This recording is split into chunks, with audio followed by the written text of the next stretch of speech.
Affect Autism, 10 years of providing free supportive content for your DIR journey.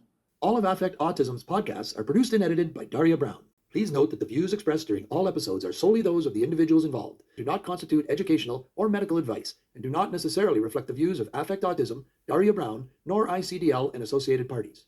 Listeners should consult with professionals familiar with their individual circumstances for specific support. You're listening to the We Chose Play podcast from Affect Autism, where affect is the #1 tool we use in supporting development through playful interactions. Welcome back, Floor Timers. This episode, I have returning guest, DIRFloortime expert training leader, Kerri Ciskowski, who has been an occupational therapist for 20 years. She does in-home support in central New Jersey through her service Therapy Keeper, and now has a DIRFloortime studio as well for families who are typically raising autistic kids. Welcome back, Kerri. Thank you for that warm welcome. I'm happy to be here. Well, it's great to have you, and what we're talking about today is something that I saw on your very viral Instagram account, which has been getting a lot of attention. It's fabulous. I will put the link for people in the blog post who haven't seen it. Kerri has such helpful information and tips on her Instagram account, and one of them was about play personas of parents. And as a person with a master's in personality psychology who loves figuring out types and difference, and all of that stuff, it jumped out at me and I said, oh, please, can we do a podcast on this? So here we are. Tell us how it came up, where the idea came, and let's go through the play personas.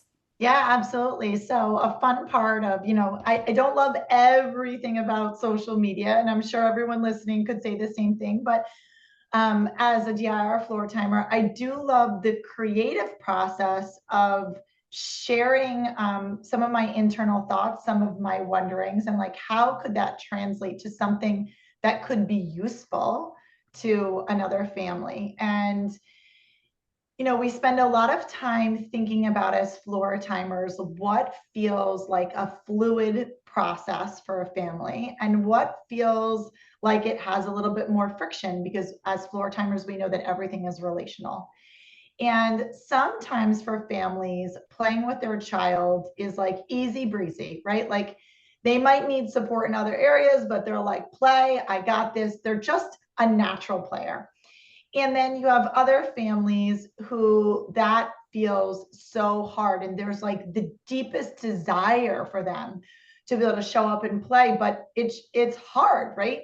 And so that led me down this path of like all the different play profiles, play personas of these families. And I pulled together a list of 10 of them. And I think it's fair to say that there's more. And I think that you could be one and the other, but there are reoccurring themes that show up with families. And I think sometimes when you realize that, oh, this is like a theme, you could be like, oh, I'm not the only mom who gets the play going and then it fizzles out. I'm not the only dad who comes in, with tons of energy after work and causes a dysregulated chaos, right? And so I think standing together and living in this beautiful work that we do as floor timers to stay curious and reflective about how that may be a beautiful thing and how maybe there's some growing edges of things that we need to change to be able to show up better,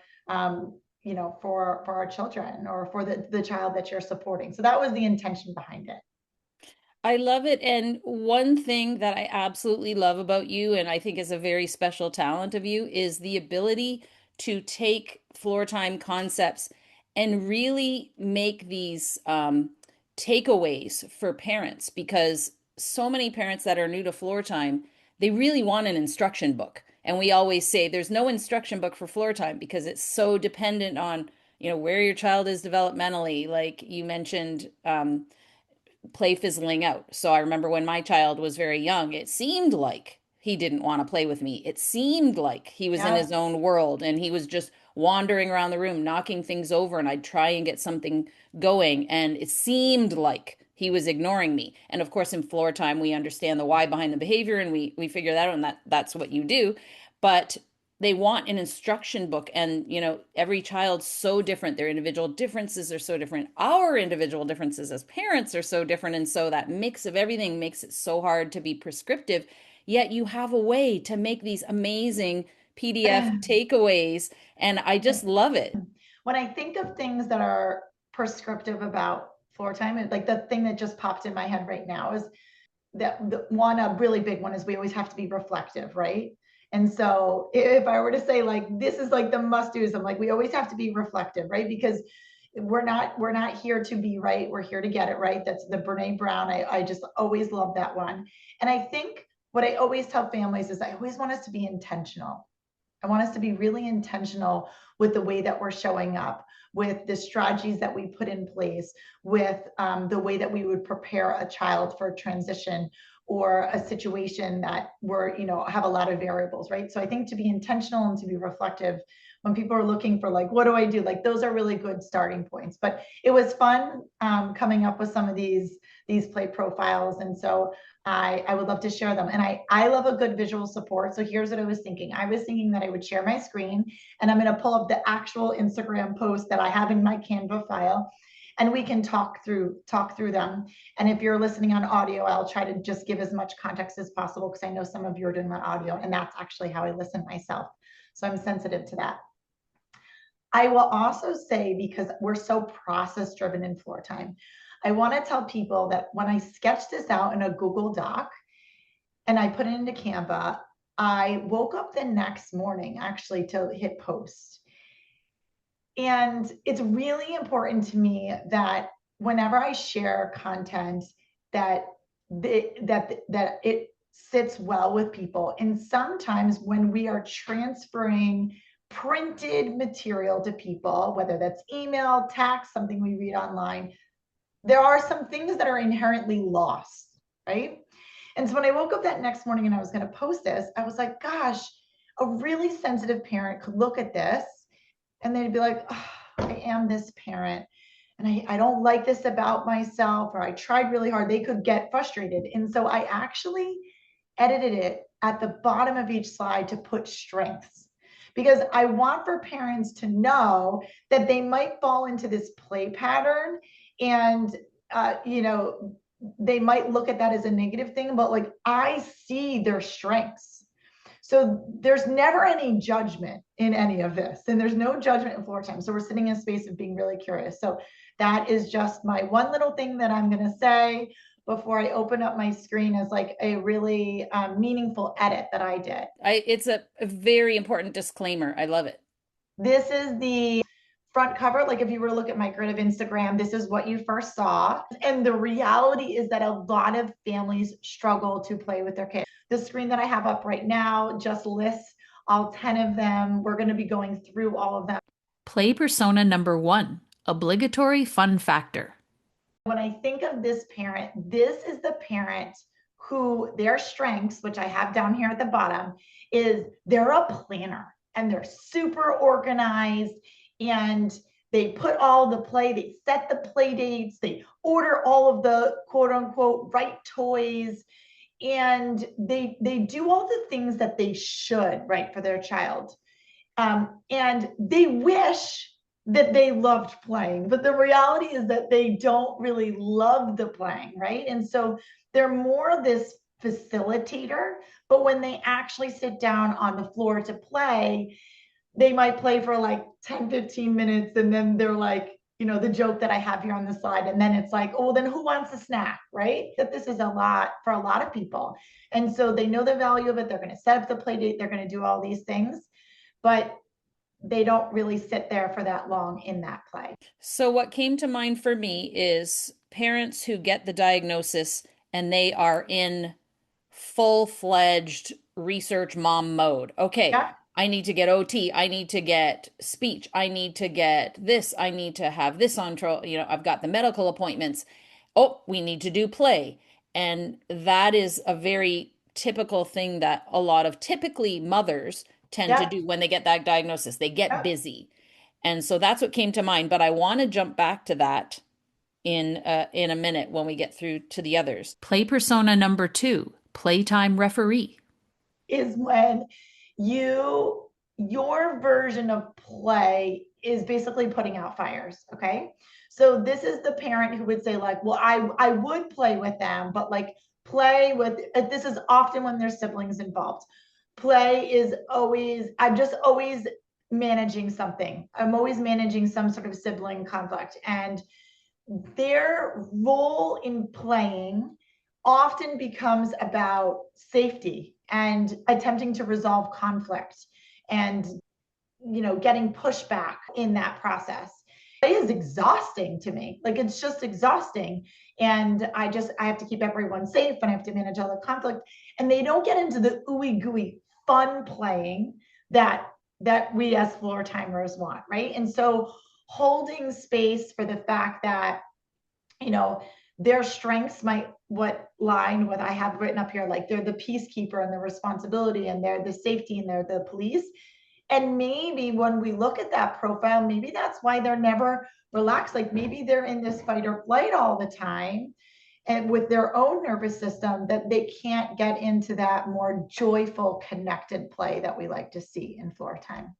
So if this is a parent's primary pattern, I look to shift them out of it, that they can manage conflicts, but not feel like they're always being the referee.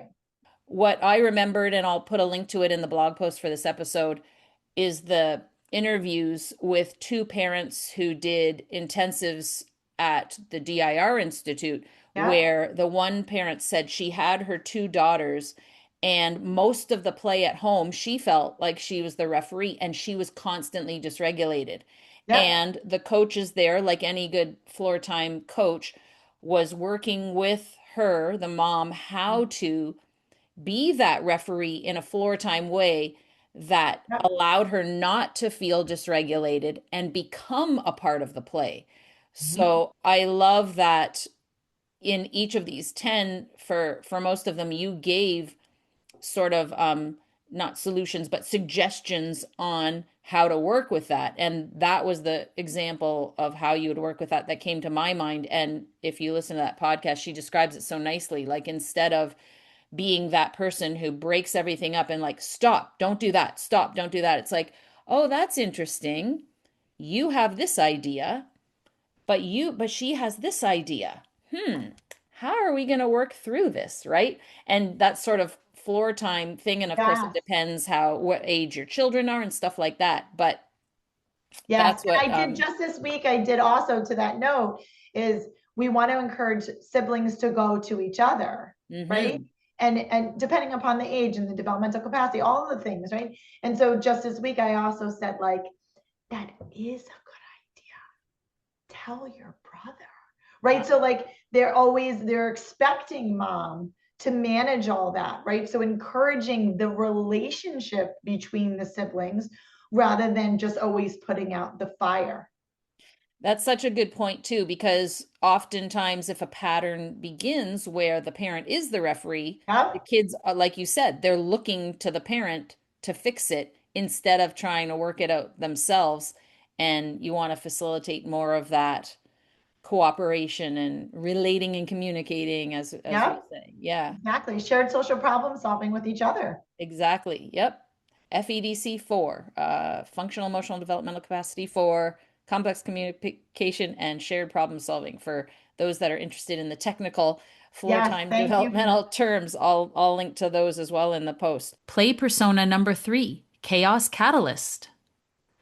This is often the parent who will come home from work if there's one working parent, or sometimes this is like the fun uncle, or this is someone. So it's typically one person is the primary caregiver, and then another play persona is like they come in, they've got this burst of energy, like they're so much fun, but maybe they're not the most attuned person, and they come in, they play, and it's robust, tons of energy, but then they just leave their mess, right? So they sort of leave, they dysregulate the child, and then they rely maybe on the person who's the most consistent regulator, consistent, stable person in their life to kind of clean up the mess. So this is a conversation that sometimes I have with parents that don't get as much time. So they want to come in and they want to be big and they want to be fun, but they're not necessarily looking at their child's cues. So I will be like, I love your energy. Like I could bottle your energy up. It's wonderful. It's amazing. And here's how we can use that awesome energy, how we can leverage that to use your affect and to use your like very natural engagement style, but also to understand that we worked really hard to have your child be regulated. And if you're coming in with all this energy that is incongruent to the situation, what does that look like for your child and for perhaps the primary caregiver, right? So this is a common pattern that I'm working through with parents. Again, I'll say this like with zero judgment.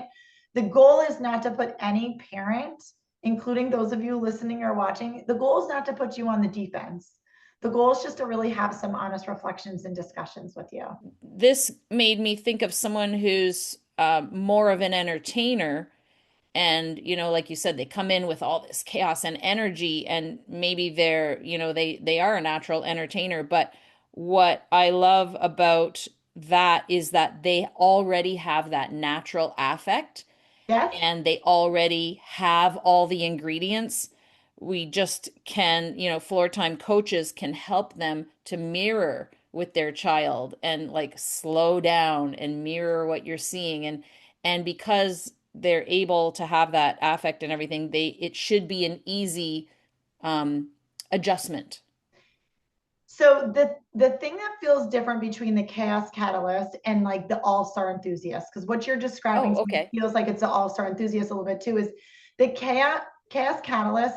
If I were to look at this list of 10 and I were to say which one will cause the number one tension in a marriage, I'm going to choose number 3, the chaos catalyst. Okay. So the chaos catalyst is when some person is like the primary caregiver and then the other person comes in and like they just create this chaos and then they leave, right? So the mom is doing like a bedtime routine and they're down regulating, they're getting their child all settled in, and then a dad might come in and cause a big thing, right? And or a dad might hold a boundary with something and a mom sort of creates a chaos with something else, right? So it's this idea that someone kind of comes in with this big energy, this big, and it doesn't fit with the rest of the big picture of the day or of that moment, causes a little bit of dysregulation. Does that? So let's say good at, like, they need to work on reading the room or Yes. So like a chaos, like that's exactly what so that's the pattern. And then because I'm working with families, I'm working with sometimes a single mother, a single dad, right? But I'm also working with a lot of families that are married. And what can happen in marriage is you can go polarized, right? Like you can. And so I'll say in this, we're creating this polarization that I don't feel like is serving your goals as a family. Like I bring it back to their goals. This is not my opinion of you being polarized. This is saying, how this is creating some friction between the two of you because everything we do is relational, right? And so I normally like the thing that comes to mind of this chaos catalyst is when mom and dad are or mom and mom, like whatever that family looks like, when they're not necessarily on the same page.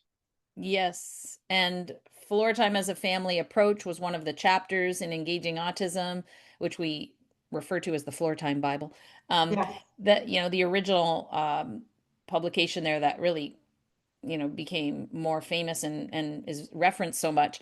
And it really is important. And a floor time coach sometimes plays the role of psychologist, marriage therapist, all these other roles too, because it really is a family approach. And that, like you said, that happened all the time in my house when my child was growing up, is this, the friction in the styles of his dad and mine in play. And so that's something that can really be worked with by making sure that the chaos person is not criticized, but really encouraged to use that energy just in a little bit of a different way and Yeah. notice more, like we were talking about reading the room and that. So yeah, Yeah. that's And if there's a more green therapist that's listening to this, or if it's a parent that's like, how would someone approach me? I mean, I could say, let's use the dad example. I'll say like,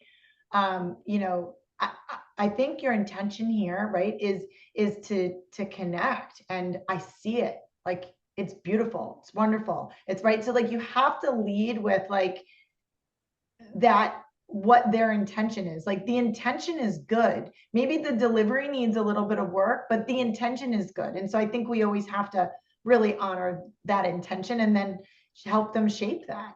Like, again, without judging, like sitting in a space of like, they're doing the best that they can. Absolutely. And this is where I think a lot of sex differences come into play, stereotypical sex Yeah. differences, I'll say, because men often feel criticized by the women spouses that they have, that, oh, they want me to help and I help and then I didn't do it the right way, right? Like Yeah. that's such a common complaint. And then looking at their intentions and understanding that, but in the same way, helping the stereotypical, man characteristic to appreciate that the mom is really just trying to do the best for the child, even if it comes across as criticism and nagging or whatever, nitpicking. That mother's intentions are also like really, really in the right place, Yeah. but the communication gets all messed up. And yeah, Absolutely. we should have a whole branch of DIR that's just marriage counseling. Play persona number 4, overthinking player. The parent who has a more natural anxious profile, right?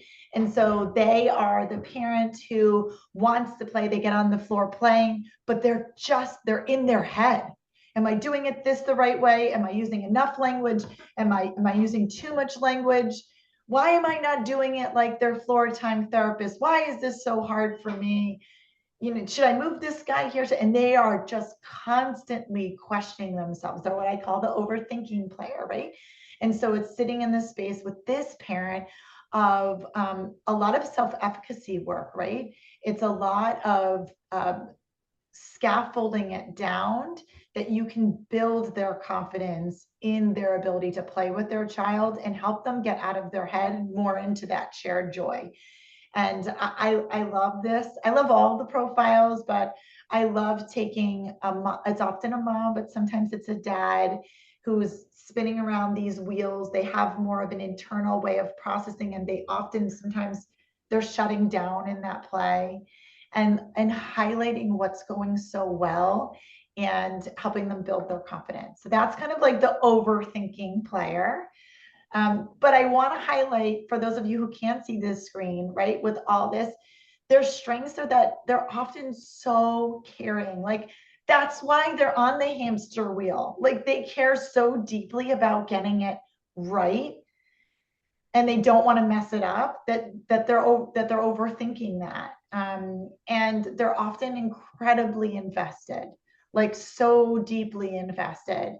And that is another reason why it's just propelling that thought pattern, just sort of their own looping pattern, if you will. The first thing that came to my mind is the parents who are neurodivergent themselves and they're anxious and they're ruminators. Mm-hmm. So I see a lot of these in the parent support group that I facilitate with ICDL, and often, and it's moms and it's dads, oh, I need to do this, I want to do this, am I doing it right? And just always wanting to check in for feedback if they're doing things right, and just overthinking everything. Mm-hmm. Mm-hmm. Mm-hmm. And just, you know, helping support them, like I said, that self-efficacy piece for sure. And giving them that self-efficacy, that all linked to the podcast with Dr. Colette Ryan about parent self-efficacy. Play persona number 5, all-star enthusiast. So this is a parent who maybe is a more natural player, right? They have tons of beautiful enthusiasm. They have great sound effects. They're fully engaged. They're almost like a giant child, right? Like, they're just the adults that genuinely like playing. I would put myself in this category of just being a natural player, and the parent themselves often have just this strength of being able to just be really creative, and there's just a natural joy about them. And I think we're going to later talk about the really attuned player. You can be an enthusiast and an attuned player all at the same time. Sometimes the enthusiast has to work on that like more nuanced attunement because they're so playful. I had an example of a dad who was just an enthusiast, but he just misread a little cue. And it was like the party was so much fun until then all of a sudden he missed that cue. And then it wasn't, right? And it changed the whole vibe. So sometimes we have to work on that, higher level attunement, but the natural play profile is there with someone who's an enthusiast. So this is where I wanted to jump back and make a point to the first one. So I was thinking, I'm definitely an all-star enthusiast, but only sometimes. It totally depends on what type of play, and it depends on so many things. And same thing, I can see myself being the first one as well. But again, it depends on what type of play. And so this is where I see the I in the DIR model coming in. Like, what Yeah. are the parents' individual differences and how do we match up? And I think Eunice Lee talked about this in a podcast we did on parent support. So I'll link back to that, where you really have to be aware of your own profile and your how it mixes with your child's profile. And, I gave the example, I think that, you know, my son's father loves the outdoors, and so they Mhm. could play outside comfortably. If I'm outside, I'm worried about bugs and flies and bees, and the grass is itchy, and like I'm so uncomfortable. That is not a good place for me to be playing with my son because I will just be dysregulated the whole time. Put me in a comfy hotel room or the living room at home, or we're on the move going to train shows, looking at train things. And like, those are my places to shine. Yeah. So it really, like, each of these, I think, are not static, of course. Yeah, no, of course, very much. That's an important thing to highlight. And like I said, there could be more than 10. These are just like, these are the themes that, having done floor time for a very long time now, these are the themes like where I'm like, oh, okay, this parent, either they got a little bit of a chaos catalyst going. Oh, this mom, all right, she's an overthinking player, or she's always just playing referee, right? So it's almost like we just, we bring in our own FEDCs of four, right? We look at patterns and we see patterns and we think to ourselves, what patterns are working well and what patterns would be better served if we shifted a few things. Yes. Play persona number 6. We have the momentum loss player. So this is a mom or dad or caregiver, right? That starts out so connected and they're engaged and they're there, they're present, they're playing. And at some point, they lose that, right? So maybe again, this is zero judgment, but maybe they're nervous about something else that's going on in life. Maybe they start thinking about all the dishes that need to get done. Maybe there's something that takes them out of that present moment. Maybe all of a sudden you look across and you see the visual clutter on the kitchen counter and you go, oh, I need to do that, right? So they start having this beautiful momentum and then it just kind of trails off, and they are sort of more known for leaving the child's like mid play. And sometimes this leaves kids a little bit disoriented, like we were just playing something and now you're gone. um, I've done that. I can totally raise my hand on this of getting something started and feeling it's going well, and then leaving.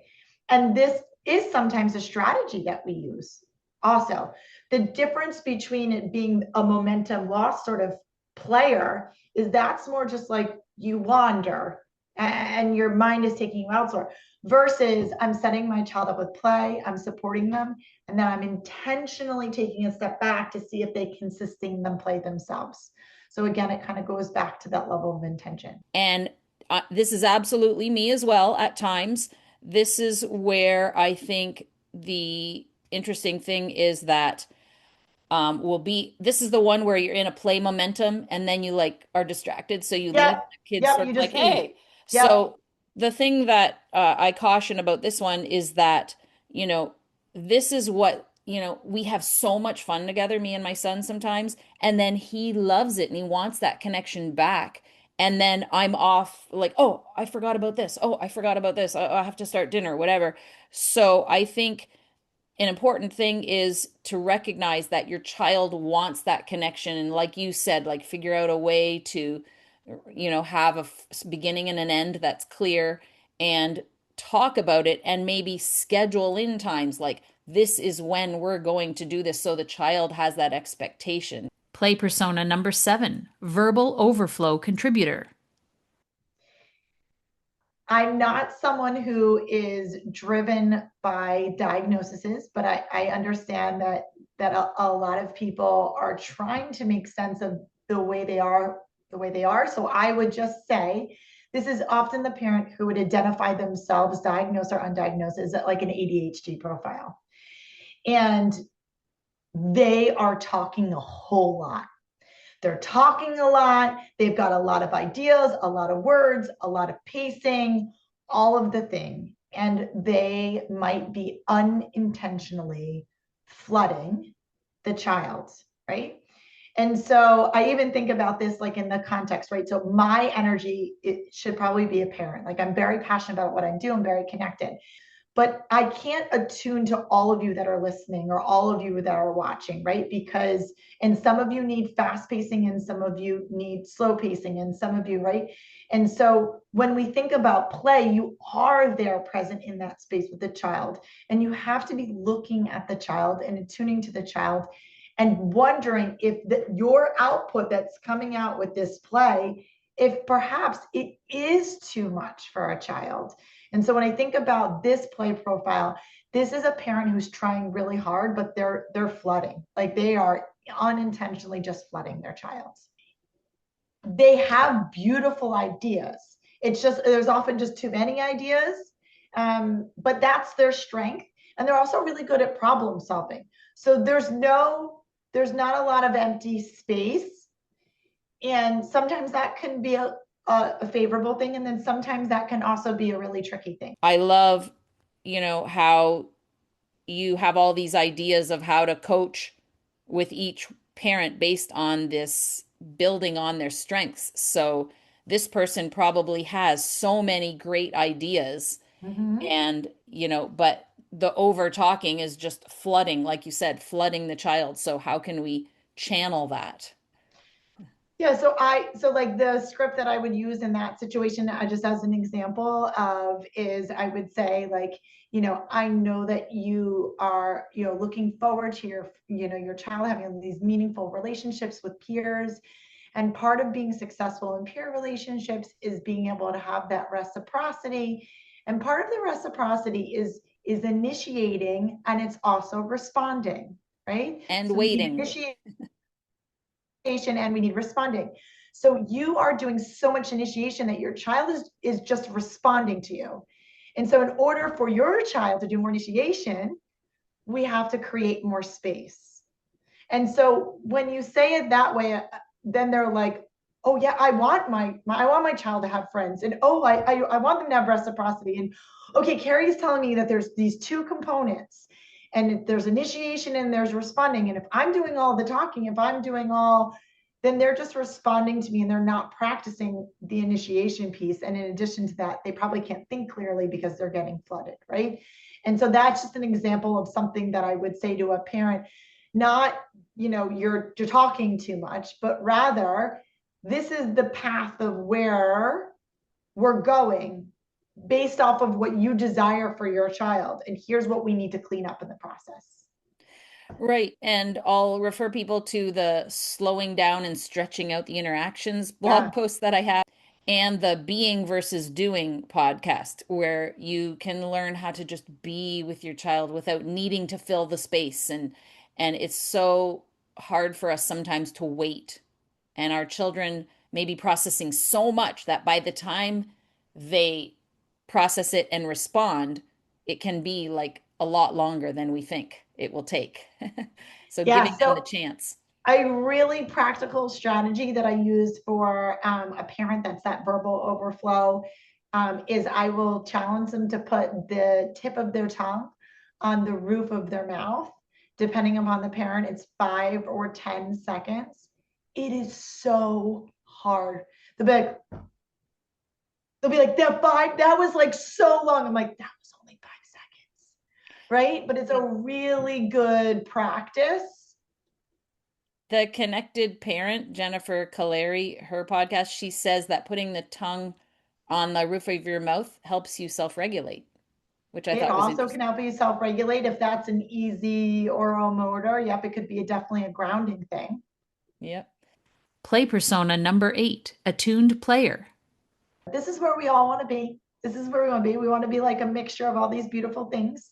But this parent, this attuned player, they can anticipate their child's needs and they guide them with so much grace in the play, and they know exactly when to introduce something new and when to step back, or when, as I've written here, like when just a hug is needed, right? And there's no agenda, and they just make it look really effortless. That's the attuned player. That's where we all want to land. We want to take strengths from all of our parent profiles and play. The strengths of an attuned player is that they're often very intuitive or reflective. Now, if play isn't intuitive, it becomes more intuitive when you do more of this reflective work. The ideal, as you said. And, I definitely have moments of this, not as many as I would like. And of course, parents are always hard on themselves, like, oh, I need to be this all the time, right? Um, these are the best floor time videos. And, when parents see examples of floor time, this is what we tend to show them is the best, Yeah. attuned player moments. But every moment in life is not going to be like that. So it's okay. It's okay Yeah. that I think that is such an important thing to hover over. Like that is an excellent, excellent point for us to just really make sure that we're absorbing here is you cannot, it is not human to be an attuned player all the time. Your nervous system can't do that. So you should release that expectation if you have that expectation. We're suggesting that you move towards being an attuned player as much as you can. But like even when we write goals for kids, mastery is 85%. Okay. So even when we say something is mastered, it's not 100%. The only goals that I write for 100% are safety goals. I want your child not to run out in the middle of the street 100% of the time. I'm not okay with 85%. I want 100%, but everything else, 85% is fine. It's fine. And so we don't need you to be this beautiful attuned player 100% of the time. Right? I think that that's such an important point. So thank you for adding that. play persona number 9, playtime outsourcer. Now, this is my parent that I would tell you younger in my career, I was this champion of like, I am going to help every parent feel like they are the best player. And I'm going to convince everyone to love playing, right? And I still would love that to be the story. The reality of that is, even when you support a lot of parents in play and they get better at it, they genuinely just themselves relationally don't love doing it. And we have to be okay with that. Like, we have to be okay with the parent who says, sure, I'm going to play with my child in short increments, but I don't love it. And I'll get better. So when I sit down to do that 30 minutes of that really connected, attuned playing, I'll show up in a beautiful way. But if my child needs 3 hours of play a day, I'm going to find someone who loves playing more than me, right? And it's taken me a little bit of time. I mean, I've been practicing now almost 20 years to become at peace with this, but I actually think it's a really smart move. I do think that you need to be connected and you need to play with your child.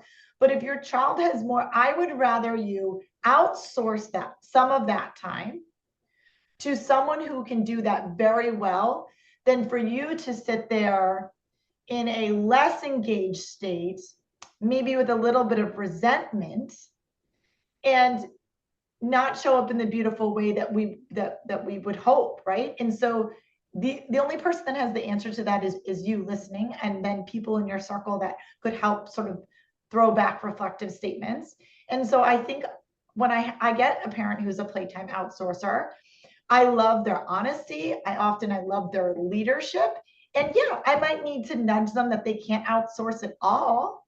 But maybe if their child, again, like I said, needs a lot of practice with this, maybe they don't need to do it all. I definitely do this for sure because I'm really busy and I'm a type of person that gets very anxious if I don't get all the things on my list done, although the list grows over the years since I had a child and I realize I'll never get to everything on the list. But if you don't do this and you are the type of parent who can't possibly meet your own goals with your child, if you don't outsource, you will feel resentment. And like you said, and if you put aside what you need to do and just play the whole time, you will feel resentment because, oh, I should be doing this. And you don't want to have that energy towards your child. And Yeah. also, you can have guilt that you can't do it all the time. So, this is where I think supporting your child to know when to expect when they get the playtime with that parent if you are an outsourcer. So it's very clear that, maybe it's a routine where um, after dinner for 1 hour, we do this fun thing before we do the bedtime routine or whatever it is. Yeah, and I think this is where I do tons of, like, for families that do outsource it, I do tons of training on babysitters, nannies, grandparents, teachers, whatever that looks like. I am very much like, society needs to do more for the families that I'm supporting, more for neurodivergent individuals and their families. And so I think there's a lot of education. So if you're like, well, I would do more, but I don't have benefits and I don't have insurance coverage or what have you, if you can get a floor timer, or you yourself as a parent can learn floor time, there's tons of free trainings. There's ICDL has tons of trainings that are very, very reasonable. If you can learn the components of floor time, you can pass that information off to a babysitter who can become better.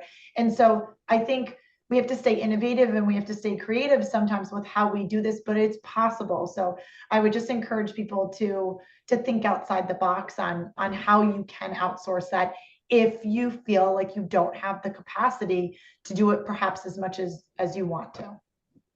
And I'll take this moment to plug my new book. We chose Play, Raising an Autistic Child to Thrive and Feel Understood. Ebook is only $9.99.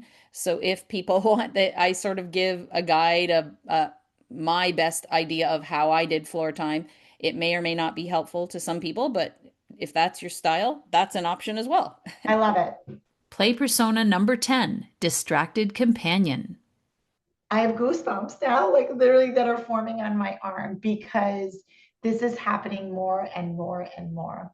And we are very busy and we are very overscheduled, and you've got other kids and the activities, and we are constantly being distracted. And I think, again, going back to one of the key words that I started this was to be intentional. I think we have to be very intentional these days not to get sucked in. And so the distracted companion is the person who sits down to play, but like they're not there. They're on their phone. I will sometimes, when I have a relationship with a family, and it doesn't take me that long to form that relationship, a relationship with a family, I'll say, I'm curious. I noticed, and I'm not trying to make you feel uncomfortable, but I noticed you looked at your phone 6 times while playing today. And so I want to really have an honest conversation of, did the play feel uncomfortable? And so you were pulling in your own avoidance. Did it feel hard? Was there something else going on? Like, again, zero judgment. I'm wondering why that happened today. And I really encourage families to have their phone in place where they can't reach it. If we're doing specifically playtime that with a floor time lens versus floor time just woven throughout your day, I say set the timer 30 minutes, put it up on a ledge. You're not touching your phone. You're not being distracted for those 30 minutes. And normally when families start to get better at that, then we can build from there. Maybe it doesn't need to look like that, but that often helps families in the beginning, because many of you that are listening, that are watching, we are working on your child's ability to sustain engagement and reciprocity. And the only way that we can sustain this beautiful engagement, this reciprocity, is for you not to fragment it with all these other things, right? I say that from a place of love. It's already so hard, perhaps, for your child to sustain that. And if there's going to be a break in that engagement or a break in that reciprocity, let that be your child still developing their skills. Don't let it be because you look at your phone. Don't let it be because you need to change the laundry. Don't let it be, right? So sit down to play, be intentional about it, and don't let everything distract you. And this is easy. Like, everyone's going to fall into this. It is very easy to fall into the distracted companion, very easy. So I just think we need to be mindful about the strengths that are often the parent that falls into this. They're often the person who loves multitasking, and they're often someone who's really falls in often more of an independent, right? So like they've got more things on their plate. They've got a strong sort of independent, I can do this, but then sometimes they don't do it well. So just be mindful. This is totally me, unfortunately. And it's not even necessarily being on my phone, but it's picking up my son from school. And he's so excited to see me and go home and play all these things. And he wants me to be a part of it. But I have to get dinner going, and I have to get this, and I have to get this. So, he's shooting questions at me and talking to me nonstop. And I'm like, okay, I have to do dinner first. Okay, I have to do dinner first. And again, this makes you feel guilty. But this is where I would say, again, having the children have expectations around when you give them your full attention and using technology in a positive way. So if you are, putting the phone aside, but you're like, no, no, I can't turn my notifications off because if there's an emergency with, whoever needs to call me, there are ways to set up your notifications so that everything is muted except the ones you need. Like, use Absolutely. technology in your favor. And I love the timer and putting the phone aside and just focusing and trying to just be with your child and having self-compassion. I forget which psychologist is the self-compassion lady, but people who are listening will be yelling out her name as they're listening to this. But really having that self-compassion and understanding that you are trying the best you can. And if you do try to be more intentional, like Kerri says, and just notice and just try and give the child the attention without, you know, be scrolling on Instagram in front of them or something like that, which is so hard when you get sucked in. And that's why I can't stand social media for that reason. When you get sucked in, there's a lot of funny stuff, but most of it is, a waste of time. It can be a waste of time if you let it get the better Yeah. of you. Um, and then um, I have down schedule parallel play. I remember what that was about. You can schedule, like if your child is old enough and they're using screen time, you can say, okay, it's our screen time. We're going to sit together on the couch and we're each going to have our own screen. So it's more like parallel play. And I hear a lot of neurodivergent parents talk, like I hear Kieran Rose talk about this self-advocate. He says that they're all neurodivergent in his family of five, and they will all sit in the room together and they'll all be on their screens and they might even be texting each other as opposed to talking to each other. So you could sort of schedule that as well if you feel like you're being distracted so that you have your time where you're playing, you have the timer, and then you schedule a time. Okay, now we get to be on our screens and you sit together and be on your screens. So at least you have that companionship with each other, but it's not taking you away from that attuned attention to your child when they want it. If Yes, that was it's a anything. planned shift versus Yes. when I was writing up the play personas, it's more the person who starts playing Yes. and is just constantly distracted. Sometimes they physically stay there. But they're not They're there. not there. Yeah. They're not there, right? Versus the momentum lost players, more the person who like is playing and then they get up to leave. When I think of the distracted companion, they're there, but they're not really there. And so Yes. again, we work on that. They're like, yeah, But that's yeah, nice these here, are and scrolling on the phone. Oh, that's nice, and then scrolling on the phone. Yeah. yeah, or just picking it up to check it, Yeah. right? Like just picking it up And um we are all guilty of that, for sure. We're all guilty of that. But like Kerri says, being more intentional about yes, and trying just not to. getting it, getting it away from you, just to help you not have to, because I think sometimes people are picking up their phone these days.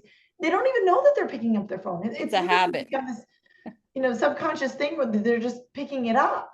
And so to that, I would say if you're falling into that pattern, just, just put it in the junk drawer, put it up high on your bookshelf, like nowhere. And then those of you who have working memory difficulties, remember, put your phone in a consistent place. You know where it is. I So know, like I have set places that I leave my phone because I am prone to, right? So like the junk drawer in my kitchen is a common place that I'll leave my phone. It's in a drawer face down, and I will only go to it if I need to. That's when I, sort of when I check out and I'm taking quality time with the family. yeah. So And it also made me think of how it, again, bringing in our own functional, emotional, developmental capacities. Are we constricted at FEDC too, engaging and relating? yeah. So, when parents often think about the FEDCs as a checklist, but it's not. They're fluid and we're all working through our FEDCs up and down, and we get dysregulated and we lose engagement. And then, working on strengthening our own FEDCs, I think is always good self-reflection. So those are the 10 patterns Awesome. that I often see. And if you're a floor time listening to this and you're like, you got one more, great.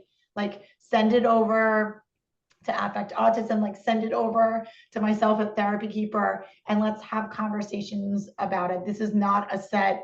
This was not a research. This is literally Kerri's thoughts of the patterns that commonly show up and how in some cases we've talked about how we work through those. I thought of an 11th type, which is the bossy director. And that was me when we first started playing because I was like the teacher, and maybe, bossy is a negative way to say it, but I was the teacher. And so I was like, oh, this is what you do. You put the car in the back of the truck and then you close the lid, like the breakdown truck. And then we're going to do this. And then we're going to do this. Oh, do you know your colors? Oh, do you know, and I'm sounding like the over talker person, the verbal overflow, but I'm just saying that as an example. Like it's just constantly teaching and directing the child instead of being present, waiting on the child's initiation and playing and fostering those interactions. So, yep. That's a great addition because that falls under the same category. I put those under verbal overflow in my mind, but it could be its own category. And also the parent who's the quizzer, who is like asking this often is a grandparent profile, asking your kid their Yes. colors or their shapes, even though they know their colors and shapes, which you might do if you were at a doctor's office for the first time and you needed something super regulating. But in general, just quizzing your child is not that's not what we're doing, right? Oh, how are you? How old are you now? What grade are you in? Do you like school? What did you do today? All of those questions. It's like, ah. Yeah, questions. And when I say quizzing, I mean like sometimes people will ask things that they know that their Mm, child knows the answer to yes. because it's consistent and predictable, which again, if you're going to a doctor's office, you might do that to give some stability to that nervous system. But otherwise, asking your child what color that is when you already know that it's blue is not the best path, just sort of as we're reflecting. So there's 10 different ones. I love that you just added an 11th. I would love if anyone else that was listening or watching, feel free to add your own. And I love you so nicely said, I'm a little bit of this and I'm a little bit of Yeah. that. And I think hopefully you're listening. Again, not to overuse the word intention, but the intention here is for us to say, oh, how is this impacting my play with my child? How can I stay curious about this? And also, it feels so good that to know that these are the profiles, right? And I'm not alone. And that not everyone is this beautiful, natural, attuned player that plays with their child for hours on end. Like that's nor the exception than the norm. And I think people need to hear that. After Kerri and I recorded this podcast, we both attended ICDL's DIR Floor Time conference in October, and one of the presentations pointed out this website, the National Institute for Play, where they have a page listing play personalities. And it is a complete coincidence that Kerri created her play personalities, not realizing that these other ones exist. So we're going to put a link to that at the show notes for today so you can look at these different play personalities as well. And Kerri, I'm thinking that you or me or us or somebody could make a course for ICDL showing floor time videos of examples of each type of parent. That would be like the coolest course to have for parents to go through all of this. So this could be a call to action. So if you're listening to this and you're a parent and you would be willing to have a video of you being the overthinking player, that maybe in return we could give some individualized feedback to you, or if you're the person who is the referee and you can show us a video of your kids in conflict and you're always putting out fires, that this would be a really good opportunity to sort of maybe make something, a project like that, to come to fruition, be a group effort here. It would be so valuable for parents. I love it. Well, thank you so much, Kerri. You're This welcome. is just incredible. Please, everybody, look at Kerri's Instagram account. It's filled with wonderful stuff, and I'll put links to her website and everything else. Thank you again. So I would love if any of you are looking to be part of a group, a parent group. I would love for you to go over to my website at therapykeeper.com. You'll see a link, and we can link it here for you as well. It's a great way to build relationships with others who are wanting to learn DIR floor time and hear Kerri's occupational therapy perspectives. Until next time, here's to choosing play and experiencing joy every day. Thank you for listening. This episode of We Chose Play was made possible with the generous financial support of Affect Autism's members and of the International Council on Development and Learning, ICDL.com. If you liked this episode, please share it with someone, like and subscribe, sign up for the newsletter at affectautism.com, and follow us on Facebook, Twitter, YouTube, or Instagram. Find out more at affectautism.com.